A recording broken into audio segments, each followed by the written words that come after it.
নমস্কার, গুরু কৃপাই কেবলম। আজকের আলোচনার বিষয় হচ্ছে মৌখিকভাবে লগ্ন নির্ণয়। অনেকেই বলেন, দাদা লগ্ন কি? সকলেই রাশি নিয়ে ব্যতিব্যস্ত হয়ে পড়ে।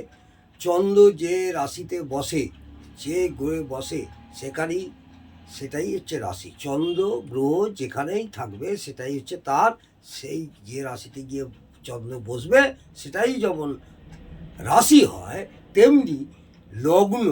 মৌখিকভাবে লগ্ন নির্ণয় নিয়ে সংক্ষেপে আপনাদের দু একটি কথা বলছি, মনে রাখবেন। অবশ্য অনেক জ্যোতিষ ভাইরা তো জানেন, আমি ছোট ছোট ভাই বোনেদের উদ্দেশ্যে বলছি, যারা জ্যোতিষ শিখছেন বা জ্যোতিষ নিয়ে চর্চা করছেন বা জ্যোতিষ নতুন প্র্যাকটিস করতে শুরু করেছেন, তাদেরই উদ্দেশ্যে বলবো, বাংলা মাস অনুযায়ী যে রাশিতে সূর্যোদয় হচ্ছে, বাংলা মাস অনুযায়ী যে রাশিতে সূর্যোদয় হচ্ছে, সেই রাশিতে লগ্ন সূর্যোদয় থেকে 2 ঘন্টা পর্যন্ত হবে। বোঝা গেল? আবার বলি, বাংলা মাস অনুযায়ী রাশিতে সূর্যোদয় হচ্ছে যে রাশিতে, বাংলা মাস অনুযায়ী যে রাশিতে সূর্যোদয় হচ্ছে, সেই রাশিতে লগ্ন সূর্যোদয় থেকে 2 ঘন্টা পর্যন্ত হবে। ক্ষেত্র বিশেষে এটা 15 মিনিট কম বা বেশি হতে পারে, সেই নিয়ে কোনো যায় আসে না। পরবর্তী প্রতি রাশিতে 2 ঘন্টা করে লগ্ন থাকবে। পরবর্তী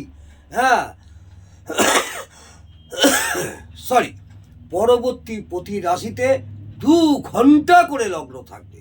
যদি কোনো জাতক জাতিকা বৈশাখ মাসে সূর্যোদয় থেকে পরের 1 ঘন্টা 45 মিনিট থেকে 2 ঘন্টা 15 মিনিট পর্যন্ত হয়, তাহলে মেষ রাশিতে লগ্ন থাকে। বোঝা গেল?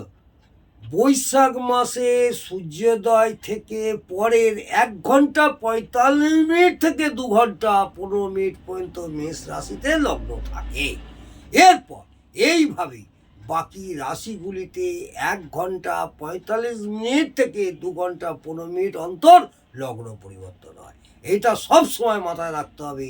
1 ঘন্টা 45 মিনিট থেকে 2 ঘন্টা 15 মিনিট ছাড়া লগ্ন পরিবর্তন হয়। আর আগে প্রথমেই দেখতে হবে সূর্যোদয় থেকে, সেই যে রাশিতে সূর্যোদয় হচ্ছে সেই রাশিতে লগ্ন সূর্যোদয় থেকে 2 ঘন্টা পর্যন্ত হবে, এবং সেটা সূর্যোদয় থেকে পরের 1 ঘন্টা 45 মিনিট থেকে 2 ঘন্টা 15 মিনিট পর্যন্ত অন্তর লগ্ন পরিবর্তন হয়। তাহলে মৌখিকভাবে লগ্ন পরিবর্তনের নির্ণয়টা আপনাদের সংক্ষেপে বললাম। যদি বুঝতে অসুবিধা হয় অবশ্যই কমেন্টে জানাবেন, আমি আপনাদের বিস্তারিত আলোচনা করে আবার বুঝিয়ে দেবো। নমস্কার, জয় মা তারা।